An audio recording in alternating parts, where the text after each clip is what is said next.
آج جی ہم بات کریں گے منشیات کا افسانہ جو کچی پکی قبریں ہیں اس حوالے سے۔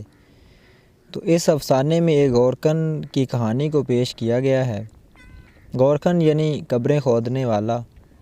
جس کا نام کوڈو فقیرہ استعمال کیا گیا ہے، اور یہ قبرستان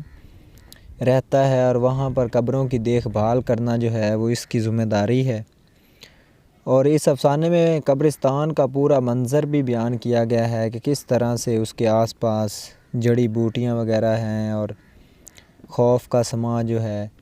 تو یہ لڑکا وہاں رہتا ہے، وہاں بوٹی وغیرہ بنا کر بھی پیتا ہے، اور وہیں پہ اس نے ڈیرے جمائے ہوئے ہیں اور قبرستان کی دیکھ بھال کرتا ہے۔ اس لڑکے کے والدین جو ہے وہ انتقال کر چکے ہیں، غریب ہے، اس نے اپنے والدین کی بس کچی سی قبریں بنائی ہوئی ہیں، مگر آس پاس جو امیر لوگوں کی قبریں ہیں وہ پختہ ہیں، اور وہ ہر روز جو ہیں ان کے گھر والے جو ہیں ان پہ پھول وغیرہ برسانے آتے ہیں۔ تو اس کے دل میں بھی حسرت رہتی ہے کہ کاش میں بھی اس قابل ہوتا، میرے پاس اتنے وسائل ہوتے کہ میں اپنے والدین کی قبروں کو پختہ کر کے ان پہ روز پھول برساتا، مگر جو ہے وہ اپنی غربت کے سبب یہ حسرتیں اس کے دل میں ہی رہ جاتی ہیں۔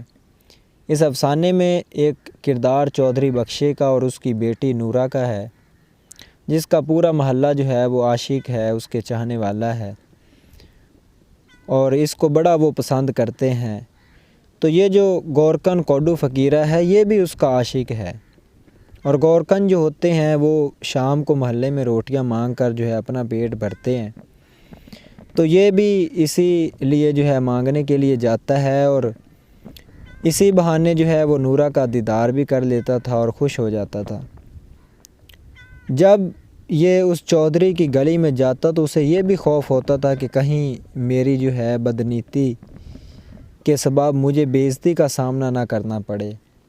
مگر محبت جو ہے وہ اسے زبردستی کھینچ کر لے جاتی ہے۔ ہر روز جاتا ہے، وہاں سے روٹیاں مانگ کے لاتا ہے، اور نورا کا دیدار بھی اسے ہو جاتا ہے اور وہ خوش ہو جاتا ہے۔ لیکن باقی جو لوگ ہیں ان کو یہ سہولت میسر نہیں ہوتی، وہ بس کبھی کبھار ان کا اگر چکر لگنا دیکھ لینا تو ٹھیک، نہیں تو وہ ایسے ہی دل میں حسرت ہی ان کے رہتی تھی، مگر اس کو یہ سہولت میسر تھی کہ یہ روٹیاں اکٹھی کرنے کے بہانے جو ہے اس کا دیدار بھی کر لیتا تھا۔ آخر کار ہوتا یہ ہے کہ نورا کی شادی جو ہے وہ کسی اور جگہ طے ہو جاتی ہے،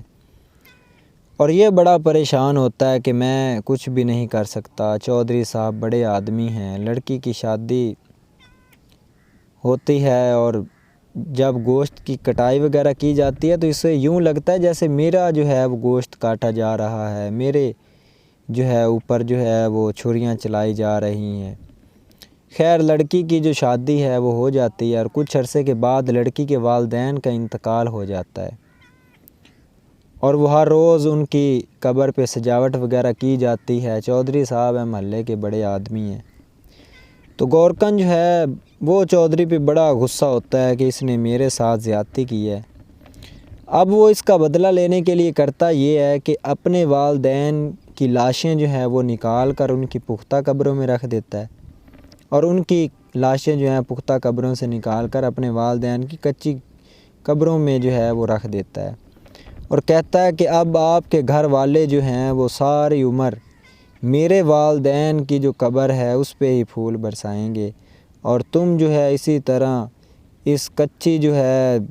قبر میں اسی طرح رہو گے۔ تو یہ اس کی ایک مختصر سی کہانی ہے، کس طرح سے وہ اپنی غربت کے سبب انتقام تو لیتا ہے مگر وہ اس طرح سے نہیں لے پاتا جس طرح اسے لینا چاہیے۔ آخر میں وہ لاشیں جو ہے نکال کر ادھر ادھر کر دیتا ہے اور کہتا ہے کہ اب ساری عمر میرے ہی والدین کی قبروں پہ جو ہے ان کے بچے پھول برسائیں گے، اور یہ اسی طرح جو ہے ان کچی قبروں میں تڑپتے رہیں گے۔